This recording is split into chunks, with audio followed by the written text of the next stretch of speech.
Thank you very much, everybody who's joined us this evening. I recognize that some of you are just logging on and gaining access to the meeting. So we'll give everybody just a few more seconds to get logged in.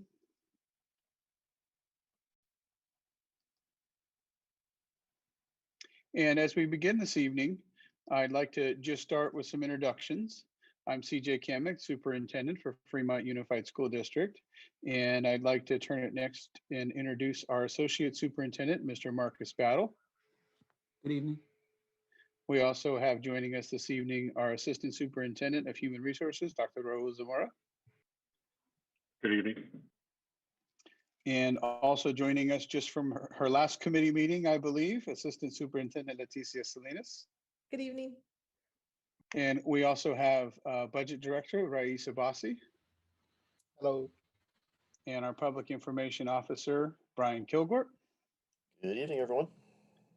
And of course, last but not least, we have the Executive Assistant to the Superintendent and to the Board of Education, Ms. Patty Sandoval. Hello.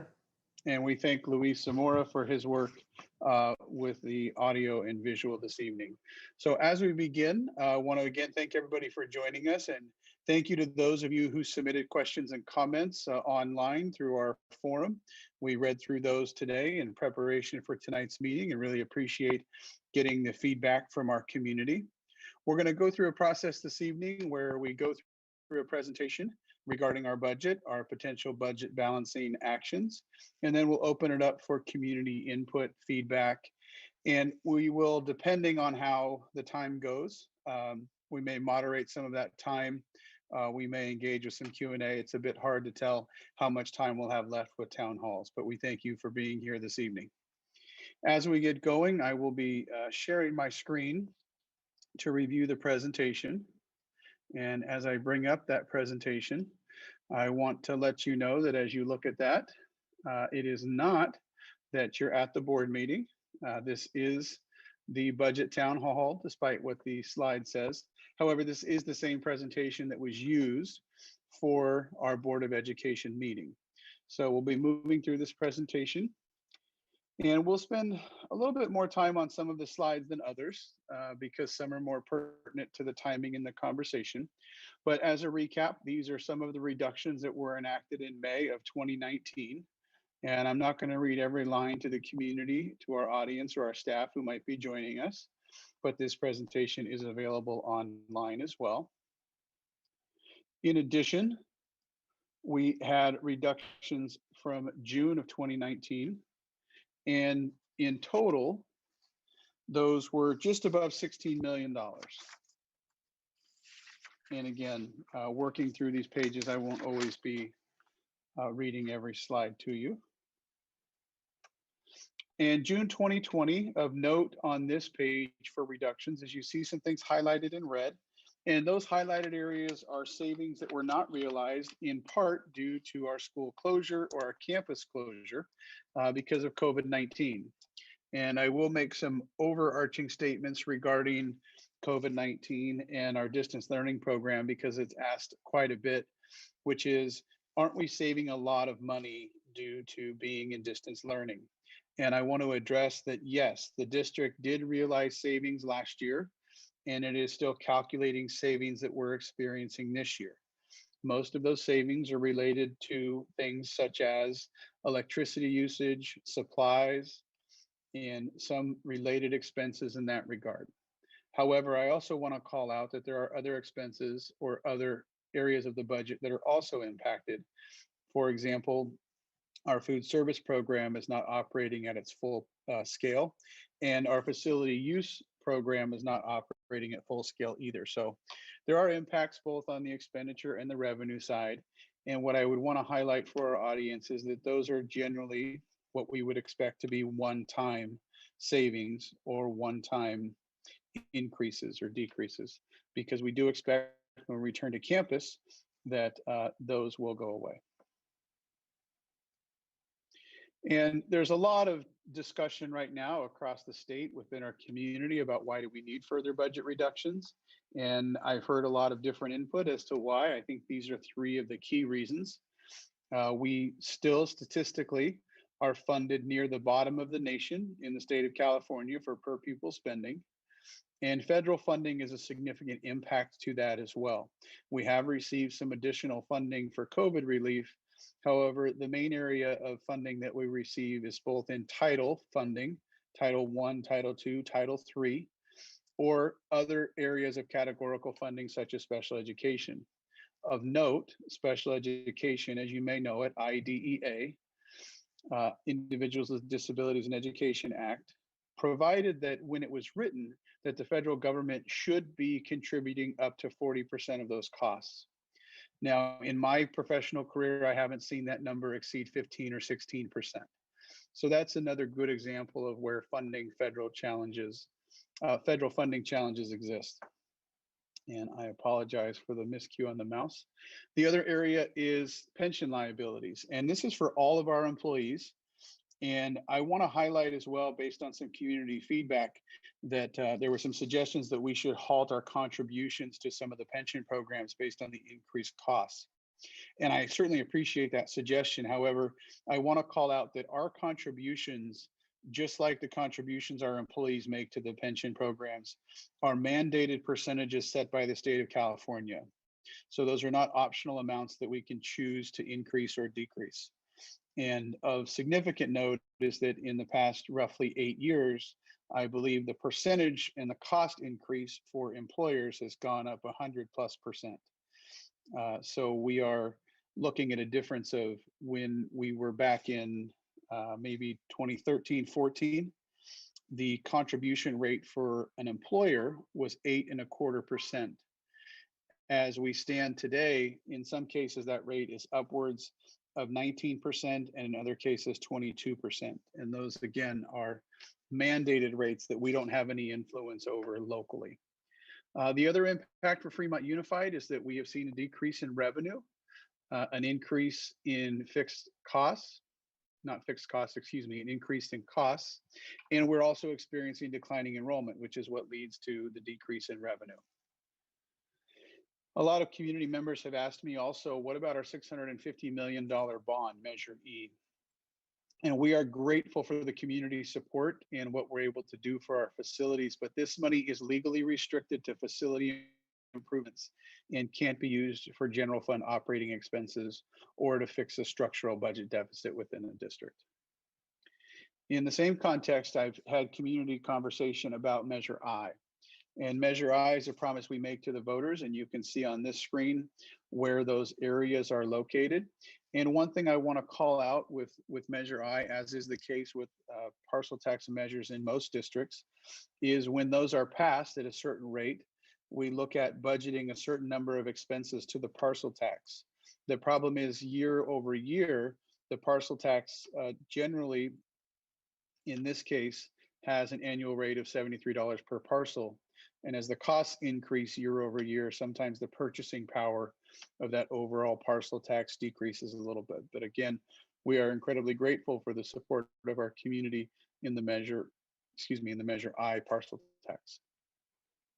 So where are we for Fremont Unified School District? This is something that if you were watching the recent board meeting or have been following along with some of the newsletters, you may understand already. We are looking at a situation where Alameda County Office of Education has mandated that we cut $17.6 million from the budget for the 21-22 school year. Again, that's next school year. And that means that the reductions that we would implement would take effect at the beginning of the next school year or the end of this school year. And how do we end up at 17.6 as the number? That number comes from our first interim. That is the last formal budget presentation that we do. Let me rephrase that. It's not the last formal budget presentation. It's the last formal budget progress report that we give. The next one will be upcoming as the second interim. And at first interim, we identified the need for $17.6 million in reduction. The county is holding us to make those reductions in light of our current fiscal condition. However, there's a conundrum that's happening there with what we see in the governor's budget proposal, which includes a 3.84% COLA and additional federal money for school districts. And with that 3.84% COLA, it starts to change our budget projections pretty significantly. And what that means is we obviously use the best information we have in the moment to make our budget projections, but we don't know definitively if the governor's proposed budget in January will actually hold to what's adopted by the state legislature in June. We hope that it holds with a 3.84% COLA because that would be a great benefit to Fremont Unified School District staff, students, and community as a whole. And when we start to look at what that looks like, you can see here on your screen, as I get there, you see the 2021 statutory COLA was 2.31%, but our funded COLA was actually 0, which is why you probably saw headlines at the end of last year saying that we were going to get flat funding. To the contrary, this year, the statutory COLA is 1.5%, but it's estimated based on the governor's budget proposal that our funded COLA will be 3.84%. That is applied to our local control funding formula, which is what we want to see because that means it's applied to the base level of funding that we receive. We wish that same amount was applied to our special education funding from the state, but it's not going to be. We will only receive a 1.5% COLA for those areas. You can also see on your screen the additional federal funding that's being targeted for us. Hopefully we'll see some more relief packages from the federal level as well. And what we see on the far right-hand column, the governor has not yet indicated what would happen with California's estimated share of those dollars. And so when we talk about our current fiscal condition versus other school districts, again, this is going back to 2018-19, and this is an average of their reserves. And for a unified school district, they average just over 17%. Again, this is an average, so there will be some that are much higher and some that are much lower. For Fremont Unified, our current fiscal reserve is 3%. And so that highlights the difficult fiscal picture that we're in currently, and obviously the reason we need to make some structural adjustments to our budget. When I talked a few slides ago about the 3.84% COLA, I referenced that it really starts to change our picture a little bit, and here's some evidence of that. So each time we make a progress report on our budget, we have to do a 3-year budget, multi-year budget analysis. And we're obligated under the Ed Code every time we build a budget to build a 3-year budget. And so when we got the governor's January budget proposal, our fiscal staff did a great job of crunching the numbers. And you can see here in 21-22, the number 6.4 in red parentheses. And if I would stop doing that, it'd probably be better for the audience. My apologies. You can see that 6.4. And what that indicates is our potential need, if the governor's budget holds, to reduce 6.4 million to maintain a 3% reserve next year, as opposed to 17.6 million. And in the next column over, you can see the 6.4 and the 6.3, which indicates in the out year, we'd have to cut an additional 6.3 million. So these numbers are still significant, but they're much, much better than the 17.6 and the roughly 13 million that we were projecting at the first interim. And this is why we start to say that we're really in a unique spot where the county office is mandating that we provide a list of reductions equaling 17.6, but it is a potential reality, very likely reality in my opinion, that the actual reduction amount would need to be far less than 17.6.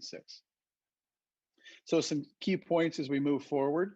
I'm not going to read them all to you. We've covered a lot of them. The one that I do want to call out is that I don't think you're going to hear me or anybody else on this call, or our staff or our board or any other group say that these budget reductions are something that are really good for the school district and good for kids and good for the school district as a whole or the community. Fremont has been through multiple rounds of budget reductions, and anytime a school district gets to the second or third year of budget reductions, the programs and things that start to be considered for reduction significantly impact the teaching and learning across school sites. And that's something that we certainly regret in many cases. And I just want to highlight that nobody's bringing forward ideas here that we think are really in the best interest of students. We're just simply not funded in a way where we have a lot of extra things happening around us for students. I do want to call out that we've had some collaborative discussions already this year. Again, I won't read this to the entire community, but you can see that we've had other town halls and met with some of our labor groups in advance of where we are today. So as we move through the next few slides, what you're going to see is some cost analysis of different things that may be considered as part of a budget balancing solution. It doesn't mean that they are mandated as part of the solution, but it is information for consideration. The first slide that you see is the fiscal impact of increasing our class sizes. And you can see on this slide, the increase is highlighted in blue based on the different grade levels. And you can see towards the right-hand column, there's an FTE saving. FTE is our acronym for full-time equivalency, and that's generally per employee. So as an example, changing the TKK class to 25 would reduce the district budget by 5 employees roughly. And in the same sense, when we look at secondary class sizes, you see the same analysis. Again, the blue highlighting the increase. I do want to call out, it's a little bit different than elementary. So on the left side of your screen, you'll see the ratio. And the ratio doesn't translate directly into class size because remember, for example, our students in many cases will be on a 6-period day. But as they are, how they're divided, there's also a time when a teacher may not have students. That's their preparation period. And so the class size ratio is actually, the class size is actually a little bit different than the ratio. And through the next few slides, you'll see the same thing, costs associated with different potential options for reducing expenditures in our budget, or in some cases, increasing the revenue. You'll see on this slide, furlough days and a freeze of step and column. I want to call out that those things need to be negotiated with our labor partners within Fremont Unified School District. You'll also see 2 things that are revenue increases. Again, some of these are predicated on making sure that we're back in session and or starting to rent our facilities again. And you'll also see the school resource officer program listed on there with 3 different allocations depending on any direction that's provided from the board there. You'll also see on this slide different things such as the College Connection program. And when we reference transferring that funding to LCAP, that is funding that is generally reserved for a specific population of students to help meet the needs of those students. And if we're referring to transferring from LCAP, it's because we think that that program may meet those needs, and that can result in a general fund savings. You'll also see here a reduction in the board budget. You'll also see here an energy reduction program that will be presented to the board in tomorrow's meeting. The board has not taken action on that, but it is just part of the brainstorming process. You'll see a reduction to books and supplies. And remembering for our audience who's not that familiar, books and supplies is not just textbooks. It covers a lot of the supplies that we also use within a school district. And you'll also see teachers on special assignment and management stipends included. And you'll also note on this page and the next, the collapsing of vacant positions. These are positions that are either currently vacant and have not been identified as an immediate need for the district, or they are positions that are identified as immediate need, but because of the difficulty in hiring some of the specialized staff, we're contracting out for some of those positions.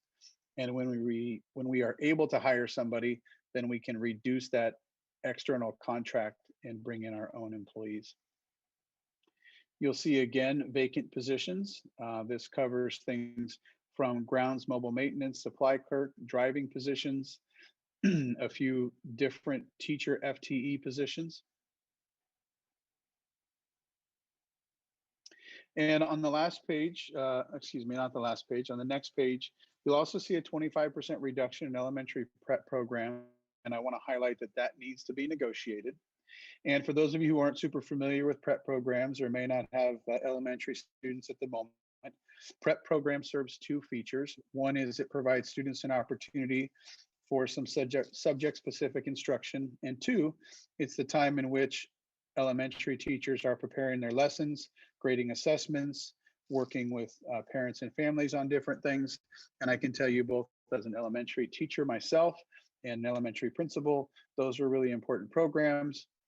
And it is not that we put this on here because we think it's just something we can do without.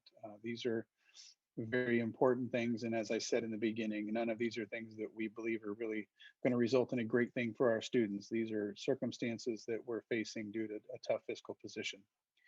Also, you see here a reduction in missionary budgets.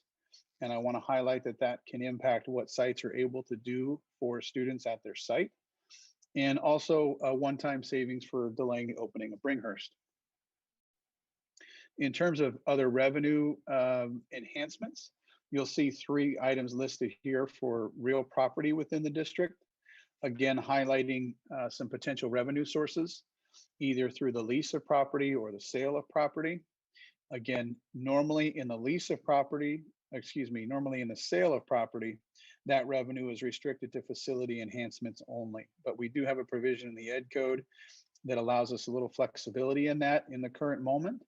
And a lease of a property, that revenue can be used for the general fund. So some important things to note there. And also, just as a point of reference, a future parcel tax could be considered. That's not to say that it is being considered in the moment, but this is something the district has studied in the past. And there are some amounts allocated with what the per parcel tax might generate. And lastly, this requires a little bit of conversation as well. This is something that would need to be negotiated with all of our units.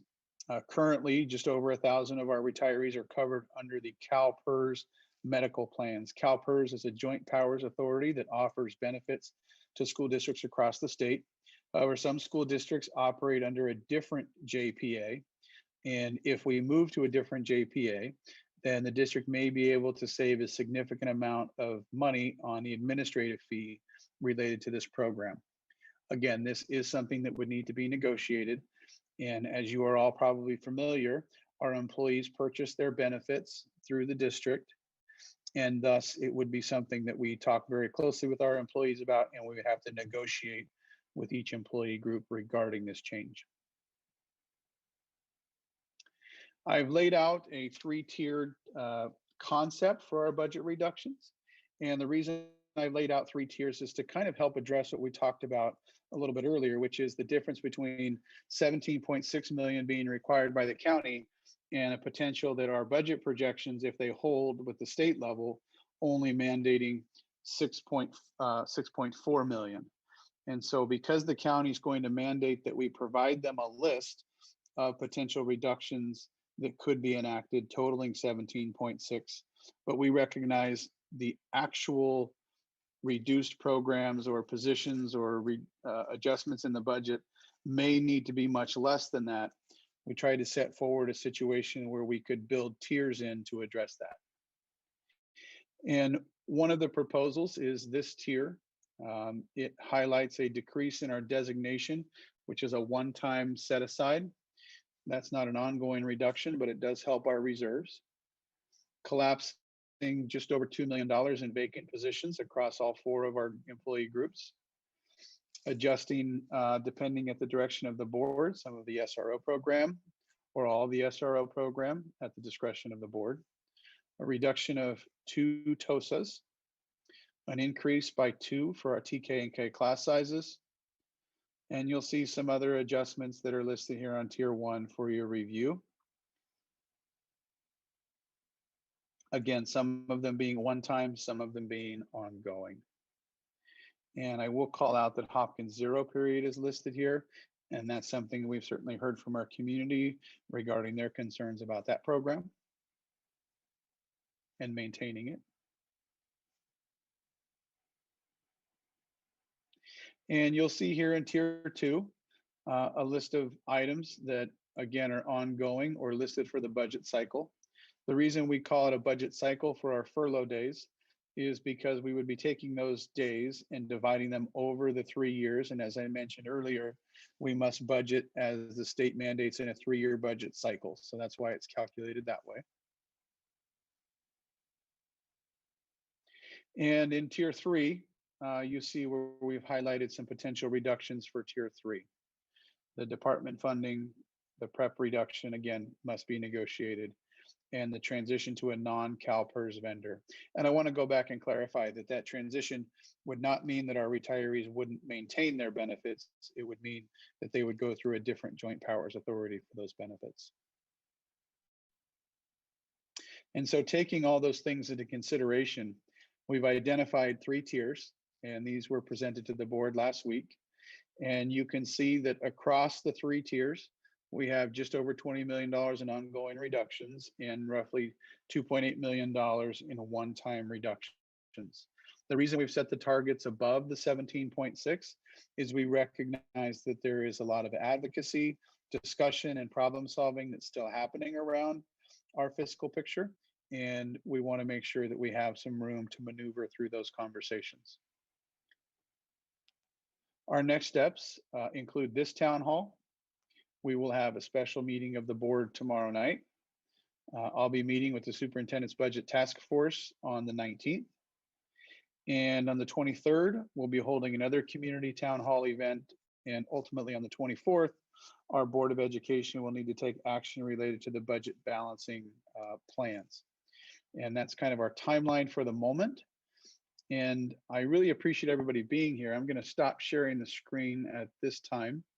And I think we did pretty well on the time there. I apologize if anybody felt like I rushed through that process.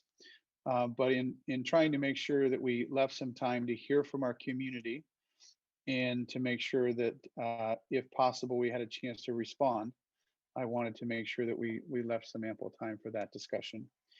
So at this time, if you would like to raise your hand, I'm going to ask that you do so. And I'm also going to ask for some flexibility in this process. We've left some time here, and ultimately we plan on going till about 8:30. So if there are a lot of hands that come up, we may ask you to try and shorten some of your time. If not, we're happy to take questions to the extent that we can, trying to be respectful of everybody's time and participation. Ms. Sandoval, if you could let the speakers in as they appear, please. Sure. Patma Gopalakrishnan. Oh man, I made it first. All right. Good evening, everybody. Thank you for taking the time to talk to the community about the budget. I have 2 questions. One was on tier 3, you have the CalPERS insurance administrative cost savings by moving to a different provider. That almost seems like a slam dunk, something we should do, given that we are still going to provide that same insurance, but just by moving administrator. Why won't that be in tier 1? That is one question. And my second question is on increasing revenue for the district. It seems like if we have some easy ways to donate to the district, for example, having very designated bank accounts numbers for specific causes, for example, mental health, that the community would be very interested in contributing to it. And this is another thing I mentioned during our board meeting as a comment as well, that if there is a way for us to donate stock to FUSD that can be managed and sold as needed, there will be, I think, people in Silicon Valley who have a lot of opportunity to get stock from their employers who may be happy to contribute. I will be happy to make the contribution as the first person. Thank you. I'll take a moment to try and respond to some of those things. In terms of the CalPERS, any movement amongst the tiers would be something that would come at the discretion of the board in a future discussion. And I think there may be some things on the list that we can look at as some things that seem sensible to do. But I want to call out that this certainly is a sensitive subject in making sure that our employees are able to, across the board, maintain all of their benefits, and something that will really be studied closely by all of our employees, and rightfully so. And this is something that's just, we want to take slow. And if our employees identify that as something that they view as something that benefits their members, and the reason we've brought it forward to begin with is we think it's worth exploring for our own employees' benefits, the benefit of our employees. Sorry, that doesn't always work well when we're talking about health benefits. But that's the reason we brought it forward. And if we identify something like that, it may be just a good thing to do, period, and it may have a natural consequence of helping out our budget. But we want to be sensitive to the fact that all those things have to be negotiated. And there's a lot of districts, I can just say, that have looked at moving away from CalPERS, and there's a lot of districts that decide not to, and there's some districts that decide to do it, and it's a unique decision for each district and their circumstances. In terms of the donations, that's certainly something that I've taken note of, and we'll see how we can address that for more specific donations. We have had individuals or companies make donations and reach out and ask us to specify some money for certain programs, and I think we've been able to do that for the most part. In terms of stocks, that is something I would have to defer to Rais and Marcus about. I am only aware, I think, of, and I can't remember which district it was. I remember reading a story about one district that had stock, but I'm not sure if there's any provisions within our local statutes for the county or the state in that regard. And that's something that if we don't have the answer to now, perhaps we can follow up with later. Okay, Victoria? Thank you so much, Patty, and good evening, Superintendent and District Management. Victoria Burbeck Carrera on behalf of the Fremont Unified District Teachers Association. And I want to start by echoing the optimism that Padma has. Certainly, we are optimistic in what Mr. Battle has been able to show us so far. And so I think that that is certainly a possibility. And I appreciate the superintendent's comprehensive response on that, but we are certainly looking into that. I also want to thank the superintendent, even though the a future parcel tax isn't perhaps something that we can do immediately, and yet we're able to help get community partners like Padma also, and some community groups that are really excited about work that we might do with mental health, and the assurance that if the district is putting money towards that, that we might be able to earn some additional revenue for the district. So thank you for that as well. I had a few clarifying questions, and hopefully, and thank you for doing this town hall, because then that saves us time when we get into the meaty conversations next week. So first, is there a reason that the Marshall site lease is not on one of the tiers? And maybe I'm just missing it, but I see it listed as one of the possibilities in your very detailed lists leading into the slides, but then I'm missing seeing it on the tiers. So I'm wondering if there's a reason for that. Do we think the likelihood is too low, and so on? When we get to tier 1, there was a question from one of the trustees about books and supplies, and instead of just making that $250,000 cut, actually knowing in books and supplies what that would be eliminating. I had brought up before that at the first interim, we increased the ongoing costs of books and supplies from about $5 million to about $7.5 million. So for that $2.5 million increase, first of all, what is that increase? And then second, specifically, what is that $250,000 that we're eliminating going to eliminate? Then on the school resource officer designation, of course, FUDTA did take the position that regardless of cost, but philosophically, policing in schools is not something that we want for our students. But regarding the financial impact, if the board chooses, for example, to only eliminate 50%, I would like to see on tier 2 that the remainder of the SRO program be listed. I think that it is important we would have the staff recommendation that paying for the police in schools would be something that would be done ahead of time. For example, before we would get to tier 3, where we're actually eliminating our specialist instruction for things for our students like science and music and so on. So just for that to be comprehensive on the tiers. And then moving down to the bottom of that tier 1, regarding Hopkins, I would like to hear clearly, because it does appear like Hopkins is being singled out for some reason. But I'm hoping that you as staff can affirmatively note the reason that Hopkins is specifically listed is that Hopkins students are the only ones currently being funded out of the general fund to receive 7 periods a day, and that it isn't, for example, for something like intervention services, or to use tier 3 in a totally different context, right? Our multi-tiered support systems, right? Where tier 3 would actually be those additional services. Otherwise, I think it can be really confusing for us to see Hopkins listed or any single school listed.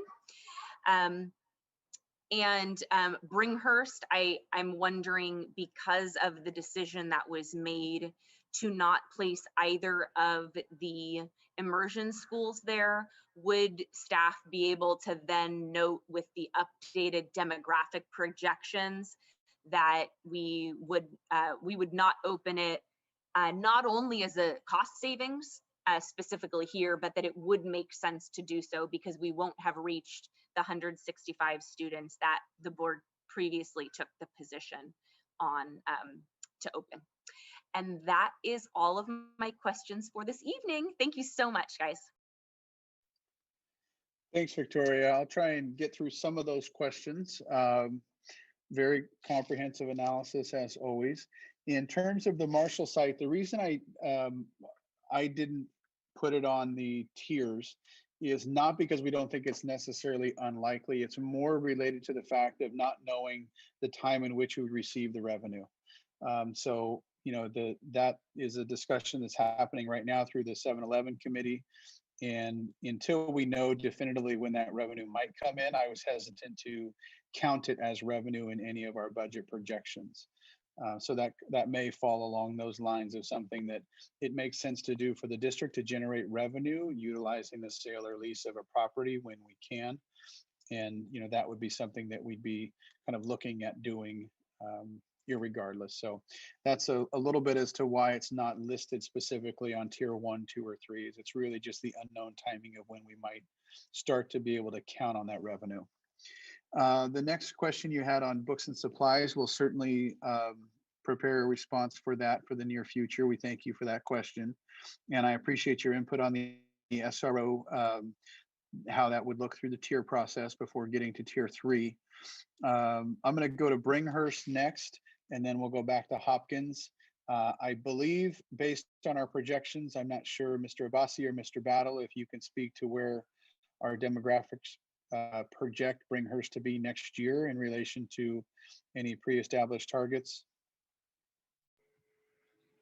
Yeah, and I don't have the exact number, but we will not have enough students to meet the board's criteria of 165 students to open the school. So. Okay, thank you. And then I'm going to turn to Assistant Superintendent Salinas for the Hopkins to confirm that 0 period program is the only 0 period for our middle schools. Is that correct? Yes, that is the only school that has the additional sections out of general fund to allow some students to have 7 periods. Correct. Okay, thank you very much for that. And again, if people are asking questions that they'd like to see more answers or more depth to, I do my best to respond to email as quickly as I can. You can always email me, and you can always put more questions in our form as well. Next. Arun Saha. Hello, can you hear me? Yes, go ahead. Okay, thank you. Yeah, so I had a very simple question actually. I speak to a number of my friends and they don't understand why we have this budget deficit and our neighboring districts don't. So I have heard you present, and essentially it is the declining enrollment. But does that mean we have a higher, if you take the total amount of funding LCFF divided by the number of students, are we at a lower number than our neighboring districts? Or is it some other dynamic, like we have more employees per student, we have more teachers per student, whatever, we have more senior teachers? So I'd like to hear a little bit of, get a little bit of data on that. The other point I'd like to make is we seem to be doing this on a regular basis. And if we need to have these bond measures passed, we need to have more parents included in the process. I'm going to point out the Budget Advisory Task Force has about a 47% union representation. 47%. 8 out of 17 are union reps. We cannot go on like this. So we need more parent voices being heard, because parents are the ones who are really funding the schools. I'm also going to say that I'm also going to bring up the Hopkins zero period program. I actually heard one of the trustees say that that cut of $84,000 is 5%. It's not, it's 0.5%. And when you cut a program like that, you're essentially hollowing out the entire public school system. I will seriously consider whether I'm going to send my twin boys who are in first grade into Hopkins if you're going to cut that program. I can't say I will, but I will seriously consider. And with every student you lose $10,000, $11,000. So please take that into account when you cut programs, which is we need to keep the good programs to keep the good students and to maintain that enrollment ratio.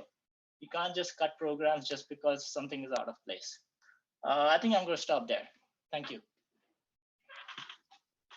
Thanks so much. I'll try and respond to some of those questions. We certainly understand and receive the feedback on your other points of concern. In terms of the funding levels, it's a bit of a complicated topic, but I'll try and be succinct and to the point in responding to that. When we look at a decline in enrollment, that equates to a decline in revenue. And so it doesn't mean that we can divide the same amount of money over less students. It really means that we're getting less revenue overall. And the other thing that is of note in terms of our neighboring school districts is they are all facing increased costs similar to ours, in the sense that they have increased costs for their pension obligations as well, and increased costs in providing the appropriate and deserved special education programs for our students. But what is not the same is under LCFF, each district receives a base funding allocation. And based on the demographics of a district, they may receive a 20% increase above that number or a 50% increase above that number. And for some of our neighboring districts, they will receive substantially more funding through the LCFF model than we do. And I also just want to share that there are other districts around where sometimes we hear comparisons to, and some of those are what are considered basic aid districts. And that means that the property tax value generated from those communities exceeds the amount of funding they would receive from the state under the local control funding formula. There's a few of those communities in the Bay Area. I believe one that is in conversation locally for us a lot is Palo Alto. That's a basic aid district, as well as Piedmont. So that gives a little bit of context there, but again, very much a large conversation in that regard. So hopefully that helps to address some of those questions. We can go to the next speaker, please. Laura Acera? Hi, can you guys hear me? Yes. Hi, good evening. I'm a parent of two kids in the Spanish immersion program, a 4th grader and a 7th grader at Hopkins. My 4th grader is in Vallejo Mill. I have one comment and one question. On my comment, and first of all, thank you for facilitating this town hall meeting. It's very informative to us, the community, and I also appreciate you guys reading all the emails and messages we have been sending. And as you pointed out earlier, you've heard a lot about the elimination of zero period at Hopkins. I wanted to address Ms. Berber-Herrera, if she's still connected. These will specifically affect the Spanish immersion and Mandarin immersion kids at Hopkins, as well as the kids that take advanced orchestra, which is a award-winning program, as you all know. So with the elimination of these means these kids in the immersion programs and orchestra won't be able to take an elective. Basically, Spanish will be their elective, or Mandarin will be their elective, or orchestra will be their elective. And if you think about it, 4 sections is $84,000, which is nothing compared to all the other cuts that are being addressed, which they're all heartbreaking, all of them. So I really hope you consider not taking away this program. It is in the chopping block every year, every time there's budget cuts. So something to think about.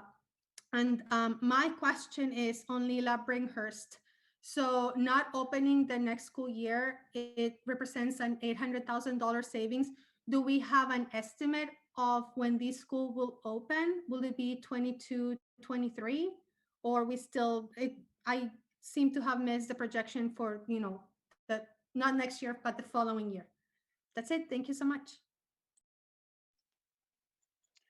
Thank you very much for that feedback on the SDI program and Hopkins.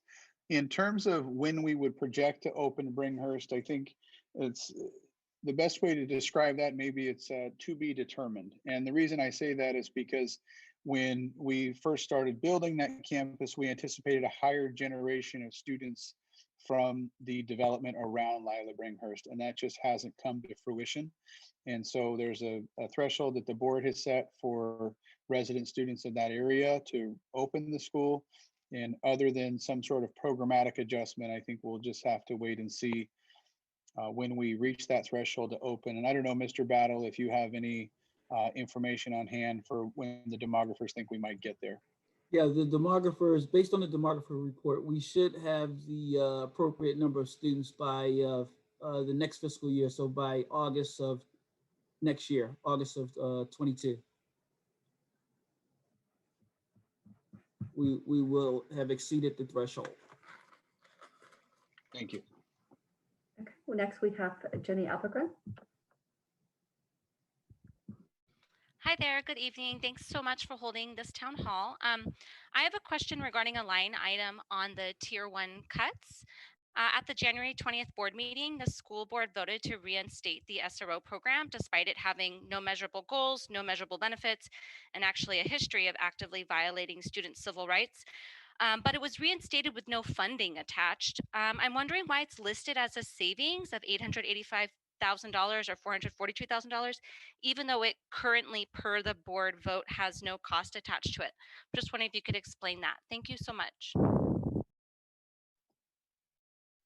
Thanks, Jenny. I'm happy to offer an explanation for that, and Mr. Battle or Mr. Abbasi can help fill in if I don't have any of the information correct. But really the reason it's listed is because when we started out this school year, those allocations were in the budget. The decision to first remove the SRO program happened after the first interim, if my timing is correct. And we close our books at the first interim, I believe, mid-October. They might have to correct me a little bit from the fiscal department. And then the second decision to restore the program, as you noted, at no cost to the district, has happened recently. So with those two things, the budget allocation for the program has remained a part of the budget. So and that's for this current year, as we look forward to next year, and we build the budget, that's something that we've left there as something that certainly could be considered a savings if that is the continued direction of the board. But that's why it's listed on the Tier 1, is because in the current year, that is part of our budget, even though we're not making expenditures to the program since we've been in distance learning and since the board took action to reinstate the program at no cost. So while we haven't made expenditures towards the program, they have been a part of our structural budget. And so making that adjustment in the out years would be an adjustment in our budget.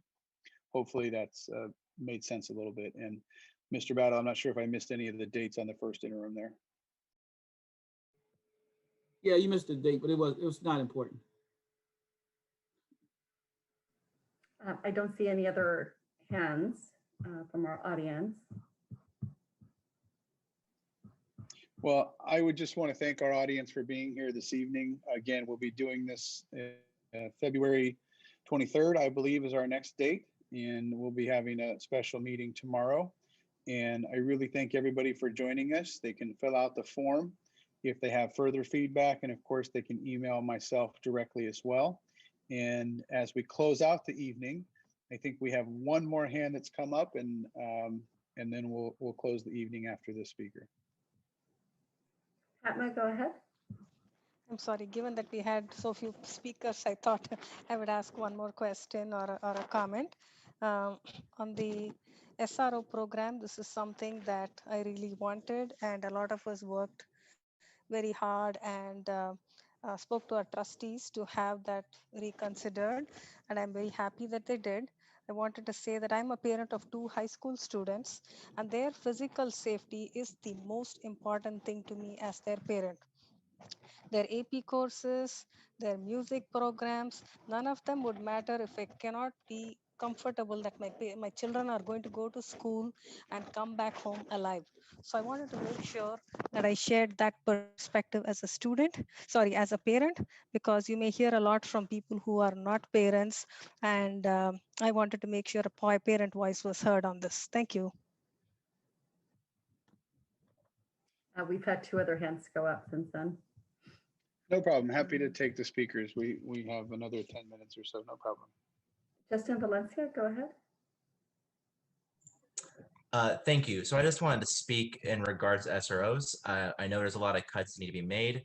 However, with all this talk about SROs, where we should keep them, where we should get rid of them, we have really yet to see any compelling evidence for why we should keep them. There has been no data presented showing their benefit. We have not heard a single student at a board meeting speak in favor of SROs. All we have heard is students say that they are very much against them, that they don't feel safe around them. And we all want safety for our students. I am a teacher. I want my students to be safe. But when there are stories of SROs slamming students to the ground, taking away their civil rights, that is not safety. So, pardon me, but I want my students to be safe. And I don't see how funding $1 million a year into a program that has had no observable benefits per the 70-page SRO report is the way I go about providing that safety. That's all I wanted to say. Again, thank you for holding this meeting. Thank you for your transparency. I do appreciate that you all are holding this town hall. And I look forward to seeing everyone again at the board meeting tomorrow. Jenny Alpagren. Hi, I just wanted to also echo what Justin just said. And, you know, the idea that cops make schools safer is a myth. And I would encourage everyone listening or participating to read the SRO report at bit.ly/SRO report, which I was a member of the SRO task force. So I spent many, many hours looking into this issue very deeply. I'm an educator of 10 years with a focus in special education. And it's deeply concerning to me that so many of our students, specifically our students with disabilities, are more likely to be negatively impacted by this program. So we all deeply care about our students. We all want our students to be safe. And one of the paths to safety is actually eliminating the SRO program and funding other school safety measures such as mental health support, or even in some cases, more class options for our students.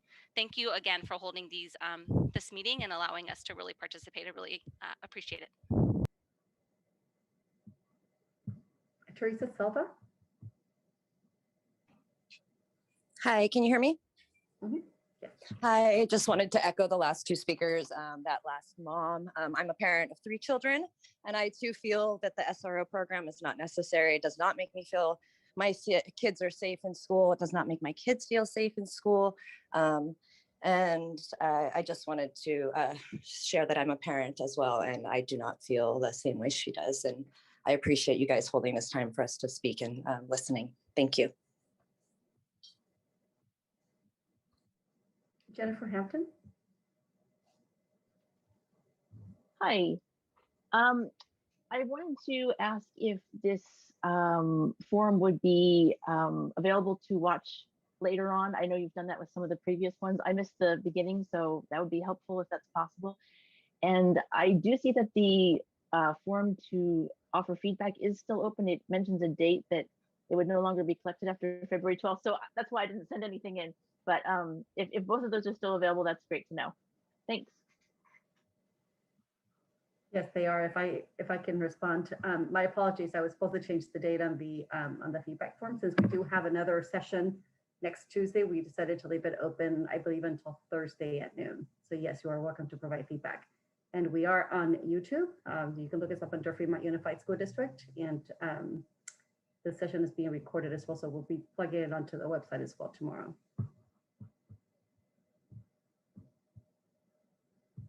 Sushil Goel. Thank you. So I joined the session a few minutes late. So if you already explained this in the beginning, please ignore. My question is that what are the biggest reasons for the budget shortfall for our school district, and what are we doing to directly address those reasons? So I'll respond to that. It's a very complex question. I wish it was a very simple and straightforward answer. The biggest things that I think are contributing to our budget shortfall in the district are some unfortunate increased costs that are mandated by the state, to which we have not received an equitable amount of increased funding year over year. I think the other piece that we're facing is some declining enrollment. Other than that, I think, and maybe this was asked by an earlier speaker and I failed to address it more directly, but in terms of our ratios and percentages for staff and the total amount of our budget that goes to staff, we're in line with most districts across the state. And so I don't think that there's necessarily something that we're doing that's majorly incorrect or majorly imbalanced, but certainly we're facing similar fiscal challenges that other districts are as well. And most of those fiscal challenges come from increased costs year over year without a corresponding increase in revenue. And when that happens year over year, the structural imbalance of a district can worsen. And when you combine that with declining enrollment, we find ourselves in a difficult fiscal picture. So it's probably an hour-and-a-half conversation in and of itself to be down to the granular level, but hopefully conceptually that gives some understanding there. Antonio? Thanks, Patty. I had a question about safety. I'm the parent of 2 children, 1 current FUSD student. And I noticed on the budget cuts, there's a discussion about cutting 4.25 FTE that are custodians. Given that, at least as I understand it, fomites are a concern from a pandemic perspective. What is the reasoning behind that? And why would that not be on like tier 3? I didn't see enough discussion at the board level. Apologies if I missed it earlier in the meeting. And then tied with that is the idea of increasing class sizes. I would imagine, unless everything returns to normal, in a future year, that would be increasing the sizes of the cohorts that we would have for students. So those 2 elements specifically, I'm concerned from a safety perspective that they're being prioritized as tier 1 cuts, given the ongoing pandemic. And obviously we've visited and revisited custodial cuts. So I was curious to see those pop up again. Thanks. Thanks, Antonio. In terms of class size increases, I don't think anybody wants to see that come to fruition. We recognize the challenges inherent with that. As I said earlier, as a former elementary school teacher who spent some time in kindergarten, I certainly understand the importance of class sizes. In terms of the custodial piece, that is something that has been discussed, as you noted, and we think that the reduction proposed will still keep us in line with some of the industry standards for custodial FTE service based on classroom and student allocation, but certainly in both cases, as was shared earlier, not something that we think is in the best interest of all students for Fremont Unified School District and part of the difficult circumstance that we're in. So that's a little bit of context there, and I certainly appreciate the concern. And we have one last hand that just appeared. Benita Verma, go ahead. Thank you, Patty. Hi, CJ. Hi, everybody. So CJ, I have one question, and I'm sorry to keep you late, because this question was had been pounding me for some time. What happens if we get the funding that I see in the state budget coming to the school districts? I see when I saw the state budget last week, in fact, I saw that there is increased awareness by the governor's office that the schools will be needing more funding than not. And there is some promised funding for special education as well. So what if that funding comes to us? What are you not going to cut? Is tier one funding still, tier one budget cuts, are they still going to happen? Or is something that will be removed from that chopping block? Thanks, Vanita. I think that's a great question. And ultimately, I apologize that I can't answer that directly because I will need to wait and see what the formal direction of the Board of Education is at a later point in time. But I think the question that you asked kind of highlights the predicament that we are in currently as a school district, which is the county office mandating that we provide a list of 17.6 million in reductions, but the very likely scenario that the amount we would need to enact would be much, much less than that. And so that's part of the discussion that will be taking place in the upcoming meetings. And I can't speak to exactly what the Board of Education will do, but conceptually, we presented the model in the last meeting that we would come up with a reduction plan where there would be an identified target of what we would need to enact. And that may be something that we know much later than when we actually give the list to the county. And when we get into that part of the spring, then we would either not fully enact some aspects of the budget reduction or undo some aspects of the budget reduction, depending on what decisions and direction is provided from the board. But I think it's a great question. And ultimately, that's going to be a big part of the conversation. Because as I've tried to describe, we're going into a process where we need to identify a much higher number reduction amount than we may actually need in the end.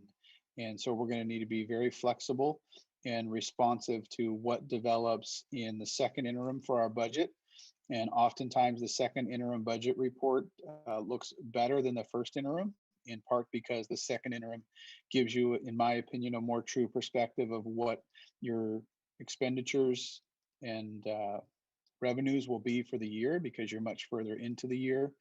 And as we start to see the governor's May revise, we'll get some more substantial information as well. So it's a great question, Vanita. And I think that's why we've looked at a tiered model, and whether in the end it's a tiered model or a priority list, that'll be something that we review with the board to make sure that we have clear direction on what we will end up reducing and what may not have to be reduced depending on developments within the budget. And with that, I want to thank our panel for being here this evening. I appreciate them putting in the time with me this evening. And I want to thank our audience, our parents, our staff, and our community for your choice to be engaged in the conversation and to be a part of the discussion, a part of the conversation, and a part of the action. So thank you very much for being with us this evening. And you're welcome to be part of our future meetings as well. And I look forward to hearing from you or seeing you via Zoom sometime very soon. Thank you very much, everybody.